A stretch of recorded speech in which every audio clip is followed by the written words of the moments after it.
Hello friends, இன்றைக்கி டின்னருக்கு தோசையும் பேபி கார்ன் கிரேவின்னு தான் பண்ணேன் ஃப்ரெண்ட்ஸ். இந்த பேபி கார்ன் கிரேவி எப்படி பண்ணலான்றதை பார்க்கலாம். அதுக்கு நான் பேபி கார்னை தனியாக லைட்டாக உப்பு சேர்த்து வேக வச்சு எடுத்துட்டுருக்கேன்.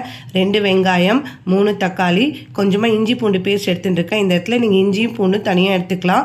அப்புறமா கொஞ்சமாக முந்திரி பருப்பு எடுத்துட்டுருக்கேன். ஒரு பேனில் எண்ணெயும் வெண்ணெயும் சேர்த்துட்டு ஃபஸ்ட்டு வெங்காயத்தை போட்டு நல்லா வதக்கின்ட்டு, அதுக்கப்புறமா இஞ்சி பூண்டு பேஸ்ட்டையும் நல்லா வதக்கிண்டு, அதுக்கப்புறம் தக்காளி போட்டு வதக்கின்ட்டு, அதுக்கப்புறம் முந்திரி பருப்பு போட்டு நல்லா வதக்கின்ட்டேன்.